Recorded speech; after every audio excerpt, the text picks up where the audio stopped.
As informal as it was, there was another meeting, a rather formal one, that took place for the first time in decades, which of course has made history as well. The two Koreas made history, the two nations which had been at loggerheads for close to 7 decades.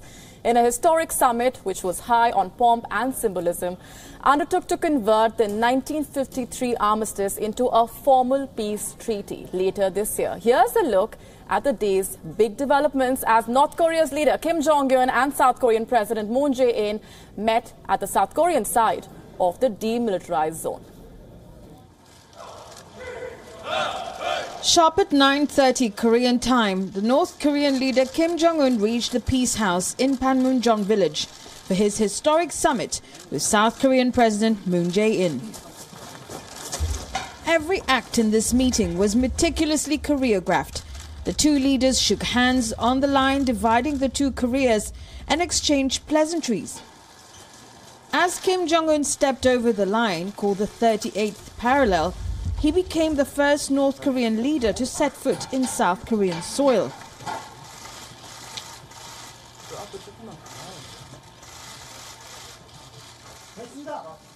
His wife, Ri Sol-ju, arrived separately. At the Peace House, reflecting the mood of the summit, Kim signed in the guest book with this message: "A new history begins now, the age of peace, at the starting point of history." The two Korean leaders also planted a pine tree from the year 1953, when the armistice ending the Korean War was signed.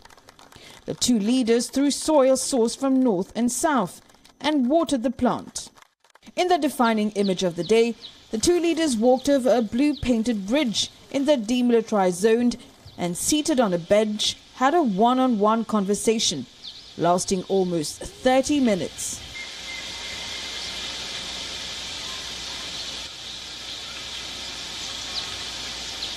Later, addressing the media, Kim Jong-un made some general remarks, promising not to repeat past mistakes. I have crossed such a borderline, and I come here. 북한남 언결의 소망과 기대를 무겁게 받아들이고 북남 인민들이 절실히 바라는 문제 해결을 위해 많은 의제들을 진지하게 We hope that the peninsula could hear more signs of peace, and on top of that, we're gonna take a lot of effective measures so that peace and prosperity will settle down here in the Professor Singh and Andrew, stay with us. Andrew, let me come to you first. We're talking about these two meetings now, and both of them having the potential to be game changers, as Professor Singh also pointed out right at the outset. We're talking also about nations who were on the cusp of a war recently, trying to resurrect the relationship. What, according to you, has been the takeaway from both these meetings today? Well, I think, as I said before, I think more and more nations are beginning to realize that the old mindset of a Cold War mindset is me against you and forming blocks and using confrontational and coercive tactics to impose one's will on others does not necessarily work, even against weaker nations, because the world is now becoming much more interconnected, and even a smaller country, or even a non-country like the ISIS can really, cause a lot of havoc for much bigger nations for a very, very long time.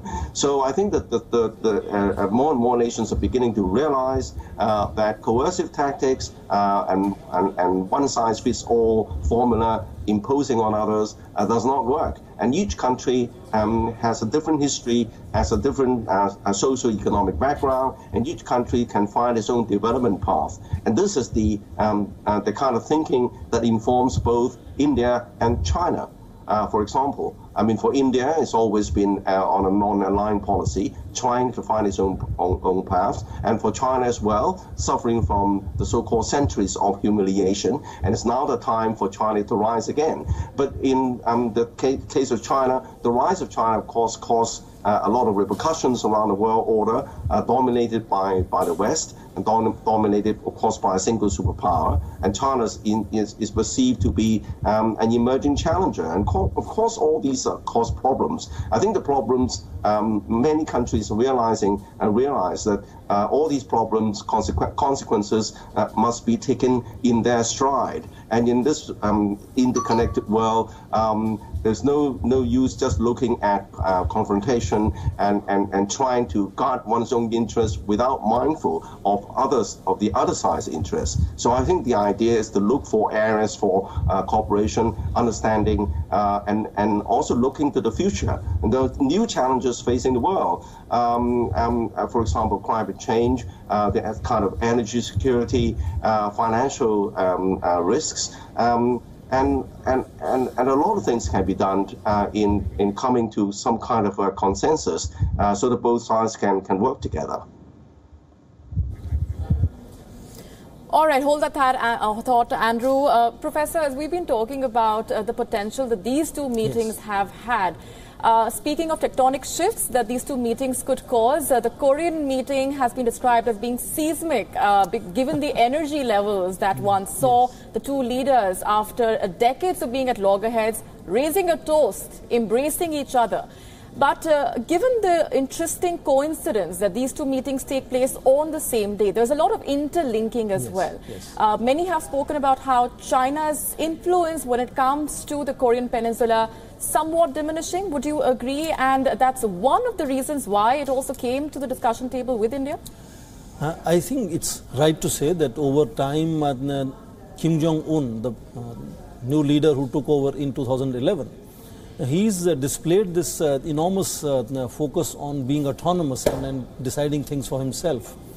And that in a larger scale is a reflection of Asia. I think tectonic changes that these summits can produce maybe in future. But what you see already today happening is this enormous autonomy of Asian nations to be able to deal with their issues on their own. And on top of this change, I think, is Kim Jong-un, who is surprising everybody from January 1st speech of his, enormous unilateral initiatives of saying that he's not going to have any tests anymore, he's going to close test sites, and he's now stopped that blaring of propaganda music looking at the south side. So these are taking everybody by surprise. Americans, at least some of them like to believe this is a result of the strong, pressure that Donald Trump's tweets have created on Kim Jong-un. The other explanation is that he's far more calibrated and smart. So in 2011, he had changed the policy of his grandfather and father of Yuche, which is self-reliance, to now saying he wants to give a twin push to both the nuclear program as well as economic program. What is visible is apparently his nuclear deterrent program is complete by now with ICBMs and what he claims to be thermonuclear weapons.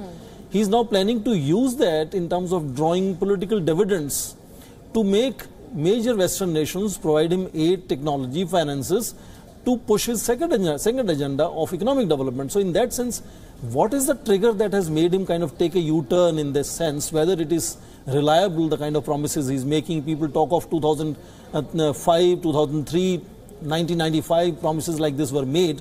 Then things did not materialize, of course, at that time. So suspicions are there, but the way he has handled makes him look autonomous of Beijing, but also puts United States and South Korea on defensive.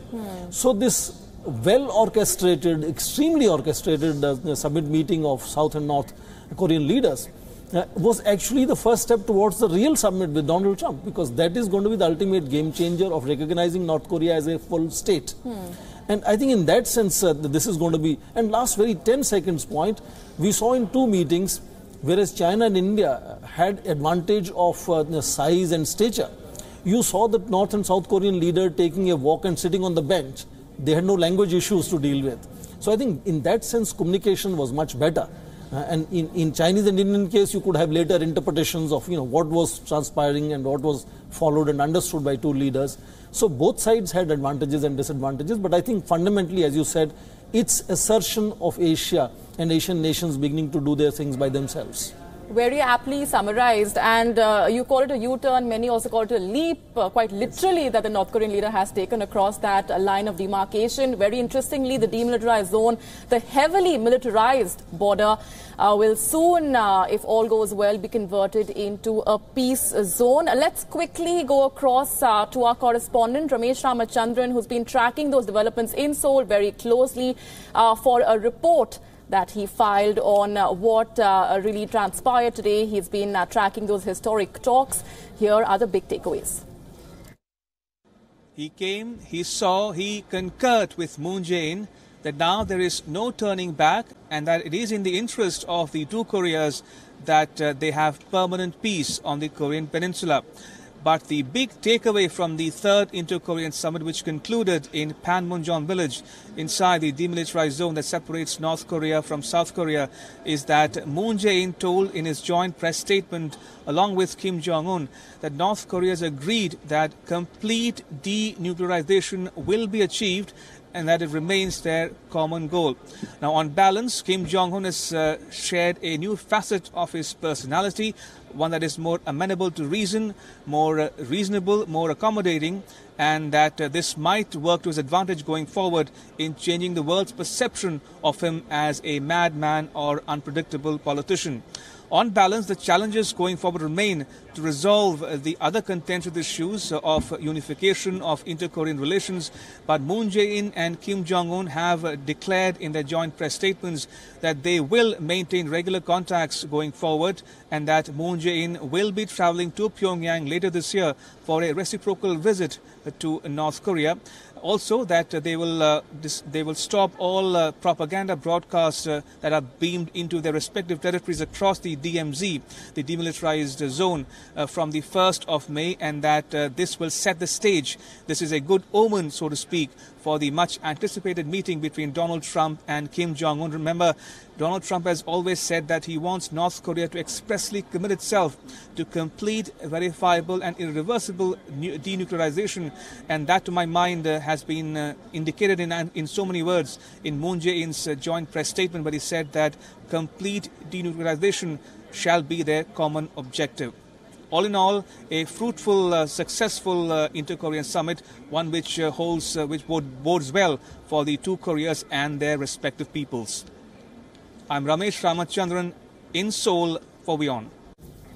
All right, it's been a day of resetting ties, of game-changing moves and bold initiatives in two different parts of the Asian continent. As we just highlighted for you, these are developments which hold the potential to cause tectonic shifts in the geopolitics of the respective regions. With that, it's a wrap on this edition of Fine Print for now. Thanking both our guests for joining us on the broadcast with those perspectives and details.